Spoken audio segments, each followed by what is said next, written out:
So hello, good morning to all the participants that has joined us this morning for the ERC Proof of Concept webinar. For those who don't know me, my name is Jessica, and I am the national contact point for the ERC grants in Israel, part of the Horizon Europe program. We have today the pleasure to host with us Dr. Line Fredslund Volkers, the ERC Proof of Concept Call Coordinator from the ERC Executive Agency. So Line will be presenting about 30 minutes. Meanwhile, you can all post your questions in the Q&A box. And after the presentation, Line will be addressing your questions. This webinar is recorded, so you will receive the recording and the slides after the webinar.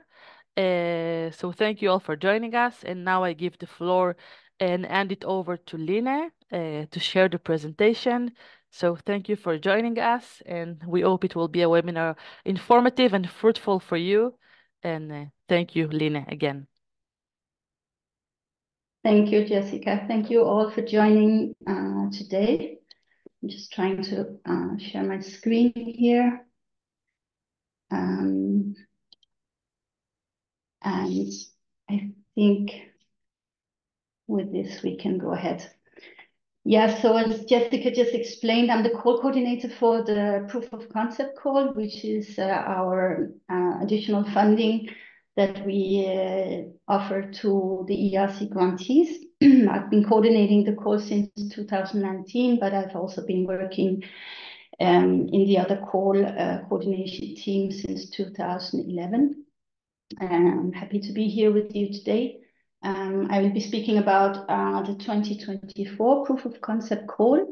Our work program 2025 is expected to be published soon, including the Proof of Concept 2025, which will have two cutoff deadlines as we've had this year. In 25, it will be the same way we will run the Proof of Concept, just for those of you who might consider applying next year. But as I just said, Proof of Concept is offered as supplementary funding for ERC principal investigators.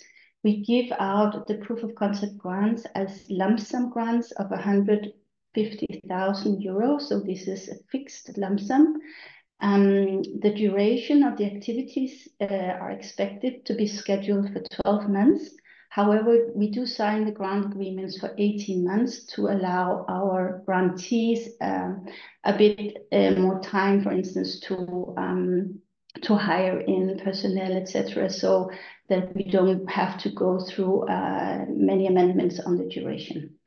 But it's for you as PIs to demonstrate any idea that come out of your original ERC grant, which has innovation potential with significant economic or societal benefits. And we're running the call as one continuous open call in 24 and in 25 with two cutoff deadlines, one in March and one in September. The call budget in 24 and in 25 will be 13 million euro. We split this budget between the two cutoff deadlines, which means we can fund 100 projects per deadline. So the Proof of Concept was originally created in 2011 by the Scientific Council to bridge what was perceived as a valley of death between the frontier science, the basic research, and the more applied and marketable innovations. And however, with the transition to Horizon Europe, the Scientific Council made an assessment of proof of concept proposals, and they recognized that the ideas remain closer, or the proposals activities remain closer to idea generation than to the final innovation product. So this is just small grantees trying to walk over this valley of death. And I wanted also to put the ERC Proof of Concept a little bit into the landscape of funding, where we have, of course, the ERC Frontier Research, that we do fund and where we spend more than 2 billion euros per year, then we offer the ERC proof of concept for you to take the first steps towards a marketable or commercial or social innovation. It links also together with the European Innovation Council activities and schemes, so the Pathfinder, the Accelerator, but most importantly, the ERC transition. And our ERC proof of concept grant holders, they do have special eligibility conditions to enter into the competition for the ERC transition course. And there is one, the 2024 ERC transition has a deadline now in September, and it's expected to also be there for next year. So this is a means for our proof of concept grantees to seek further funding and substantial funding actually. And once they hold an ERC proof of concept, they can apply for an ERC transition grant, which has a value of up to 2.5 million euro, and where up to 5 partners can participate. So I wanted to mention that, and I also wanted to mention that our POC grantees have been quite active in applying for the ERC transition. So, we've had between 40 and 50% of the applications coming out of ERC POC to a ERC transition. And while POC grant holders were quite successful in the first grants, it has dropped a bit, but overall we have now about 69 ERC transition grants for our ERC grantees. So I wanted to mention that because it gives some perspective as why to apply for a proof of concept. But the objectives of the proof of concept remain the same in Horizon Europe, namely to facilitate the exploration of the commercial and social innovation potential of ERC-funded research. However, there is less of a focus on achieving direct economic or societal impact as a result of the POC grant. So the Scientific Council decided to enlarge the scope of the POC grant to include further research activities needed to explore the innovation potential of the idea proposed. The evaluation itself is based on the sole criterion of excellence, and this excellence criterion covers 3, evaluation elements. So first, the breakthrough innovation potential of the idea. Secondly, the approach and methodology. And then finally, the strategic lead and project management of the PI. We require, as for the other ERC grants, a data management plan within 6 months of the project start. And we also require at the signature of the grant that the host institution has a gender equality plan in place. So which activity do we fund? There is this requirement that the activities has to draw substantially on scientifically excellent ERC-funded research. And we ask you to explain how the 2 projects are linked in the application. The funding may cover activities aimed at exploring the pathway from the groundbreaking research towards innovation. So any step on this path, let's say, which can take turns, we know, but any step on this path, and you have to simply just explain where on this path your project lies. So it can be the very first steps, or it can be later TRL levels where you perhaps will build a product or show that the principle will work on a bigger scale. So the activities can be very early stage, and it can also include further research to translate your research idea to possible application and development and testing to validate the idea in the lab. So this is actually something new under Horizon Europe. So a few words on eligibility. As an eligible PI, you have to have an ERC grant, which is either running or ends after 1st of January 2023 to be eligible for the 24 call. In 25, it may end after 1st of January 24. The proof of concept idea has to draw substantially on your ERC-funded research. You can submit only one application per year.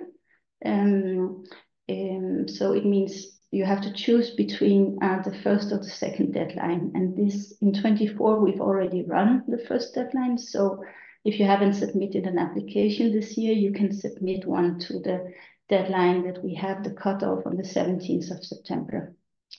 And the Scientific Council decided for Horizon Europe that a maximum of 3 proof of concept grants can be awarded to an ERC starting consolidator or advanced grantee, but that these projects, in case you are successful with several POC applications, that the projects can run in parallel.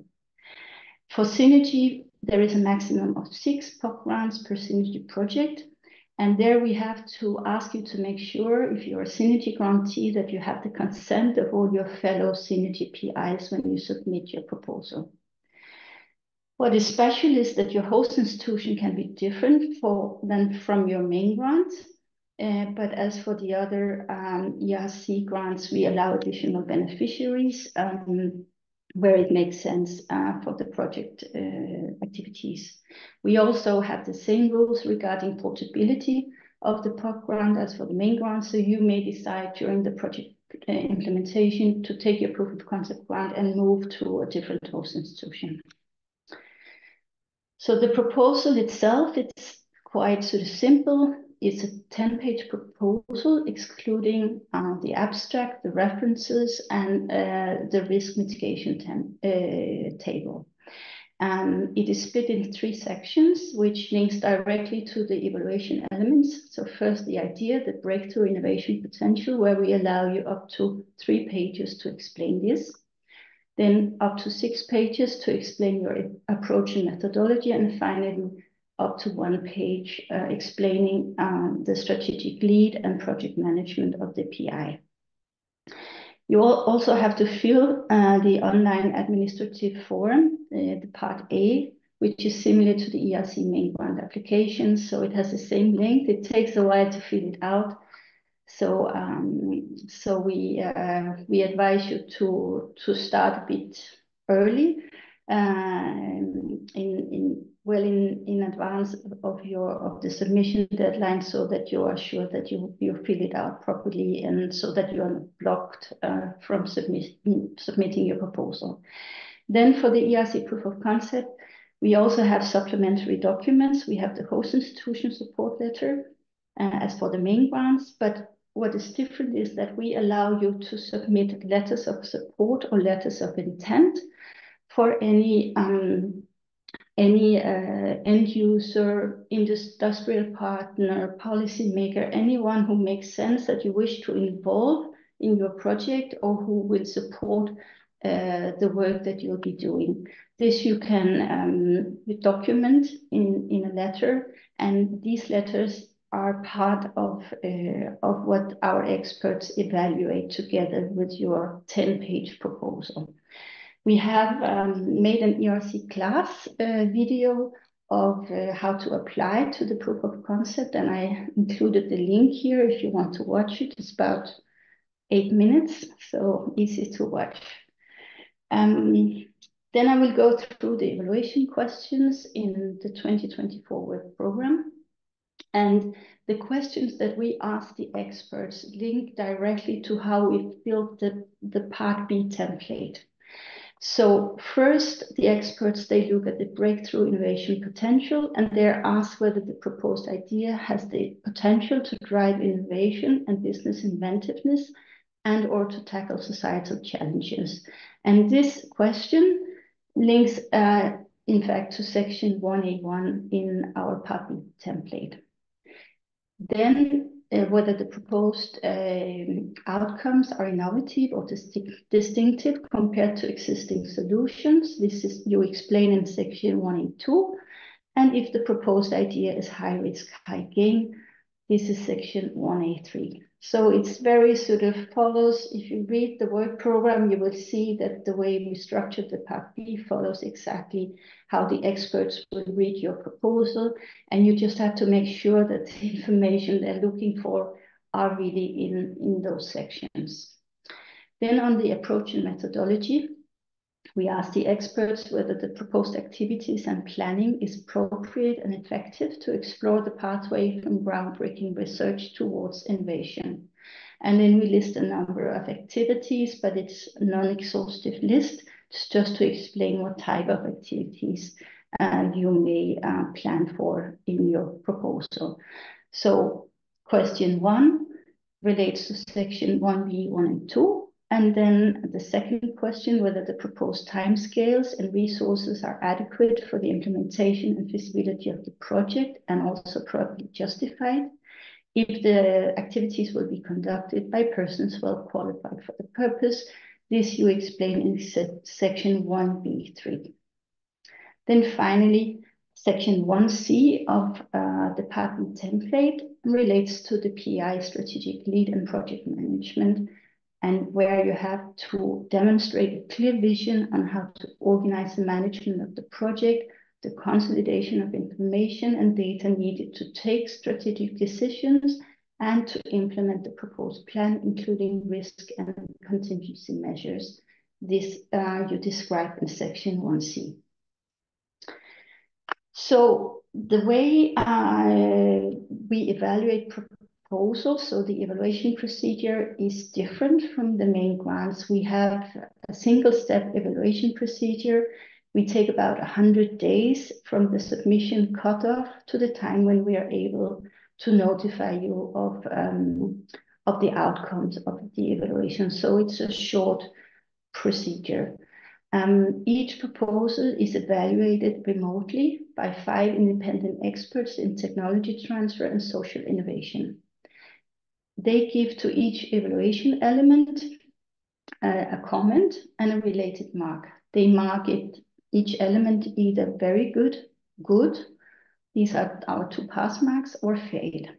They do not meet to discuss proposals. We have around 300 proposals submitted to each deadline, and we have a panel of around 90 experts. So we base the ranking only on the individual reviews and the marks given by the experts. To be ranked, a proposal has to pass all the evaluation elements, which means a pass mark has to be given by minimum 3 out of 5 experts on the 3 evaluation elements. And then we simply calculate the rank list by the marks given by the experts to evaluation elements 1, 2, and 3, where the highest weight is given to the breakthrough innovation potential, followed by the approach and methodology, and finally the PI. Then the highest ranked proposals, in this case, the 100 highest ranked proposals within the 15 million budget for the evaluation, they are main listed, and then we create a reserve list in case of granting failure or in case we receive additional budget to the call. So a few tips for you as applicants is to be convincing about your involvement in the project. The Scientific Council has created this scheme for you to be able to take the first few steps in going towards an innovation and getting a bit more out of the project results of your main course. So you need to convince the experts that you will be involved and take the lead and run the project. Even though, of course, you may have additional personnel working on the day-to-day business, you need to really be convincing on this point. Then you should know your competitors, and you should be able to describe the competitive landscape convincingly towards the experts. So a part of this is to explain the novelty of your specific idea or application. How is it different from other solutions, and why would end users choose your product or idea over the existing ones in the market? You need to know your end users, you need to describe them, those who will benefit from your innovation once it's fully developed. So in case of a commercially valuable innovation idea, you have to describe your market. And this is an important point. I often see criticism on this point. So you have to describe it in monetary values if it's a commercially valuable idea. And in case it's a socially valuable idea proposition, what will be the expected impact of your project idea once it's fully developed?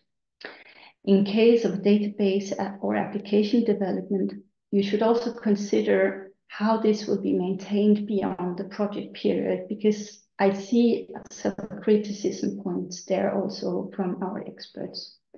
And then finally, in case additional funding or additional investment is needed, how do you intend to pursue this and through which channels? This is all something, if you explain this well, that can really support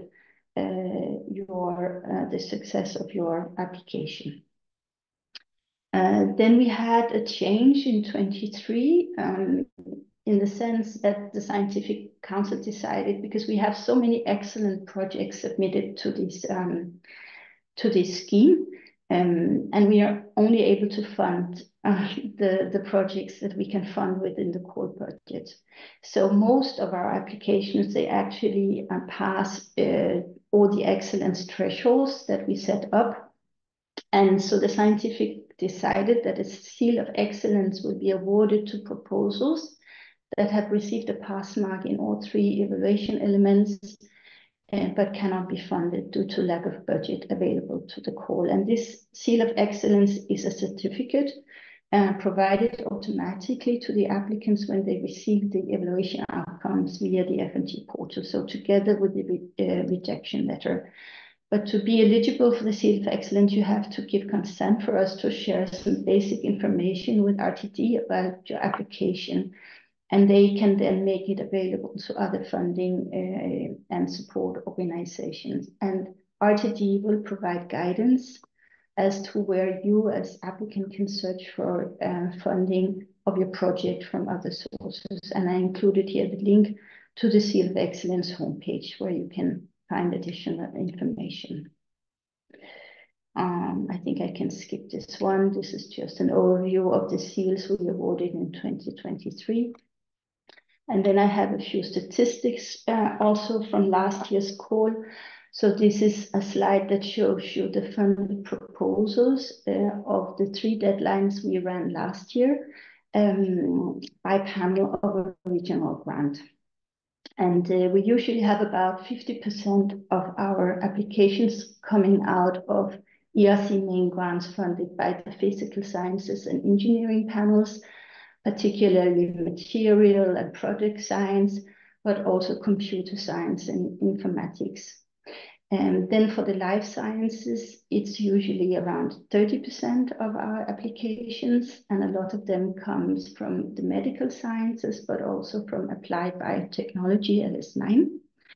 And then finally, from the social sciences and humanity funded ERC main grants, we have applications from across all calls, but we have quite many from out of history and archaeology, also political sciences, etc. Then for synergy grants, we have few applications, but we also have quite few synergy grantees who can apply.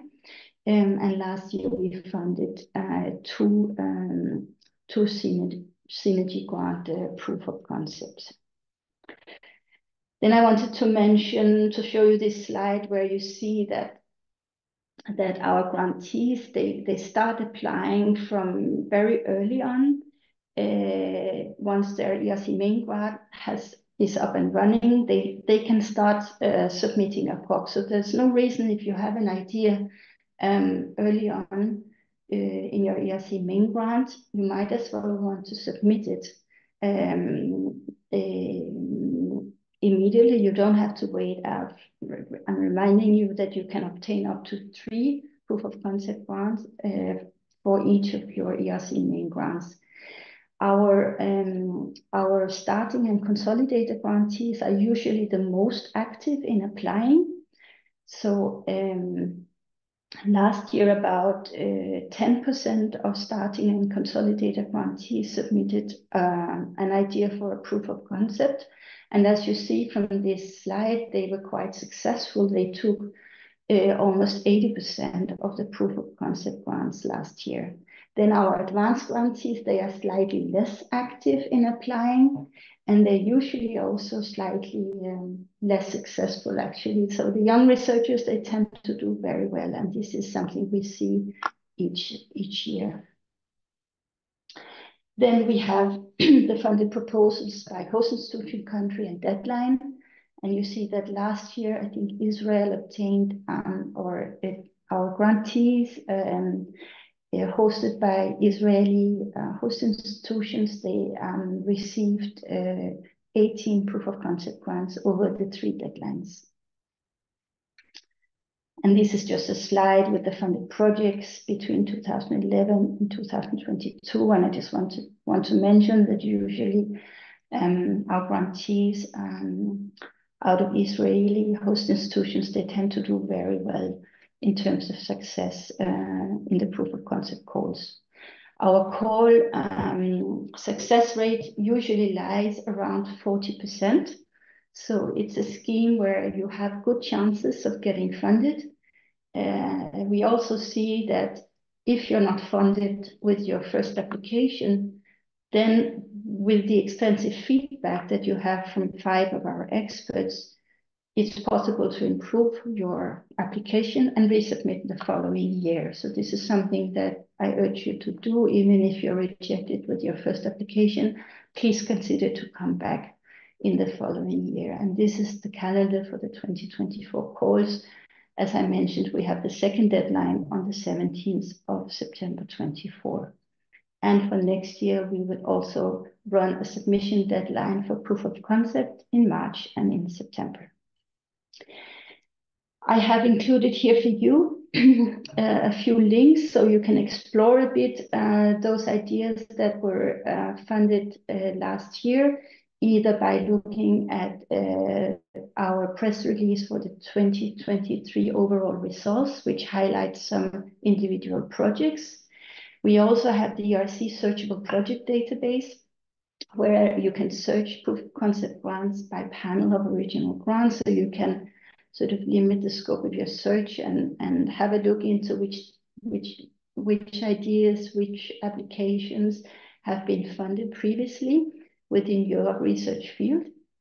And then I want to mention as another support service, the Horizon Result Booster, where you as an ERC grantee, you're eligible to ask to use this service to either develop a proof of concept first application or to have assistance from the services they offer to improve an application which has already been submitted.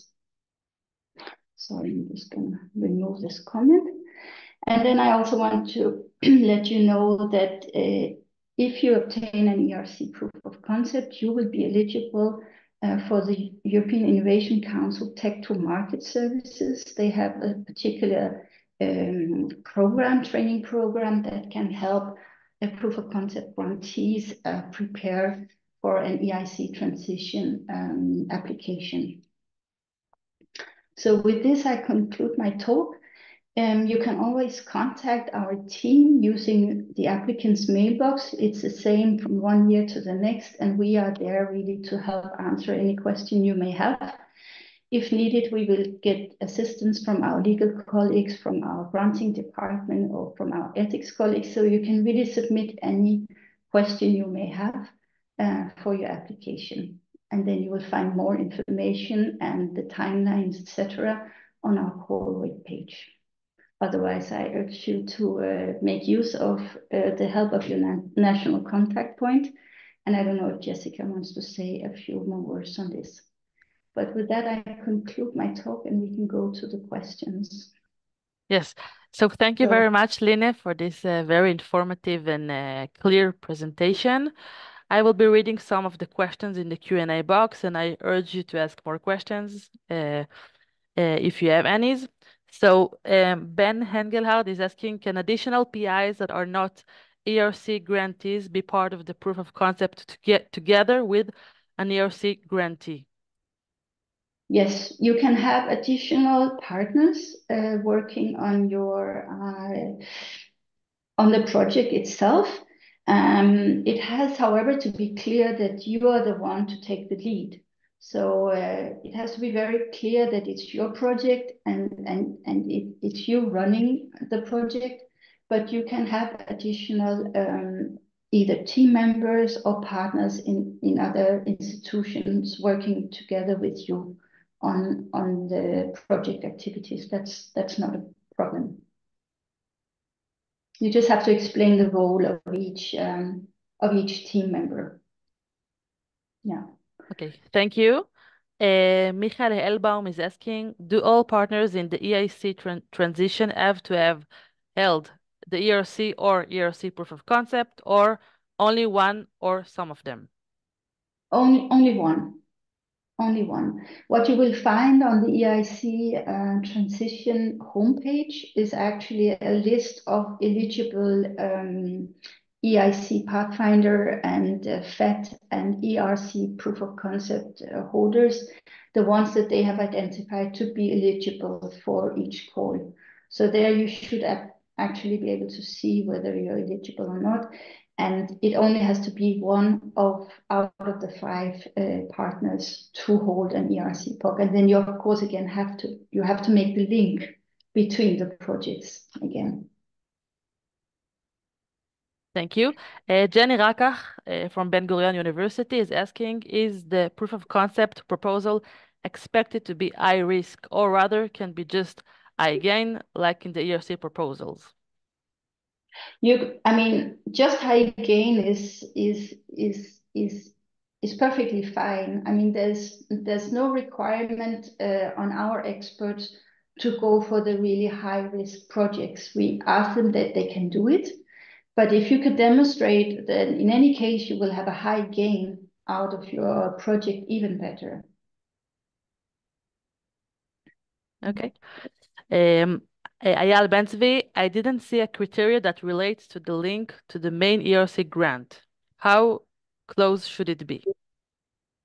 So we have a part or a section in the Part B template where you explain the origin of the idea. And that's where you explain how your proof of concept idea and activities relate to the outcomes of your ERC main grant. And we, in co-coordination, we check that there is this link. And our expert can also question if this section is not present, then there is a problem. But there's no specific requirement that this link should be, it has to be strong, but I mean, we very rarely reject applications based on this criterion, but it has to be present there and it has to convince the experts. Otherwise, they might question the project overall. And then there's a question to refer to patents. I don't know what is meant about referring. So what I can say is that our experts will look into the IPR protection. So you have to describe, of course, if you have already patented an idea or if you consider patenting an idea, then you have to explain that in your proposal. So you have to also explain whether you consider different routes for how to explore the idea further downstream or once it's fully developed. So you have to put that really down on paper and explain it openly to the experts.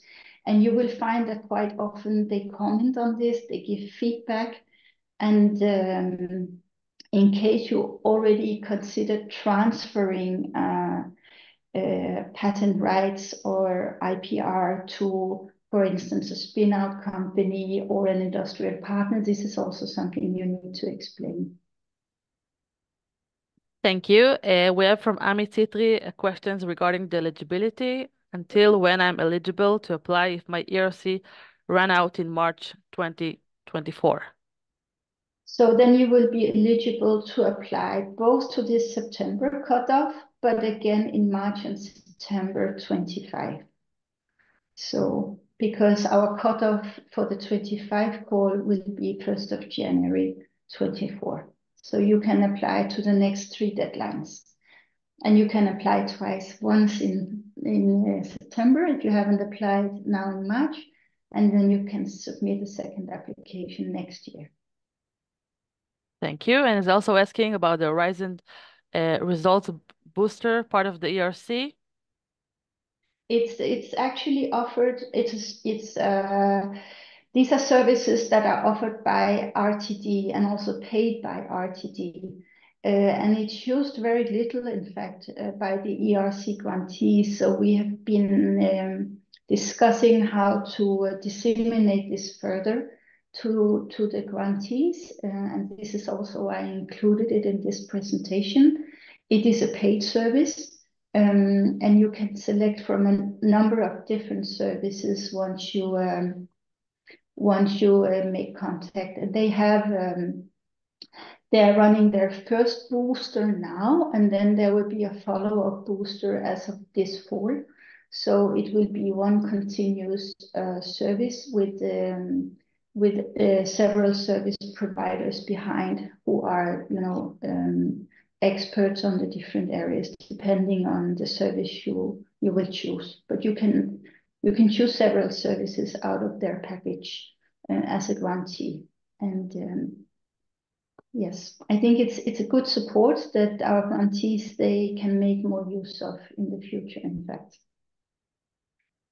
Thank you. And Ami is also following up on the I-gain risk. How is I-gain defined? Market value, market size, market impact? Could it be a significant delta in the small market? Yes, in fact, I mean, so high gain can be, I mean, it can be, of course, measured in monetary terms.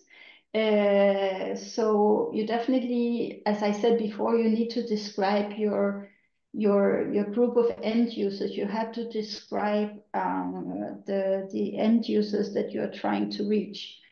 And if there is a commercial market, then you have to describe this market also in monetary terms. But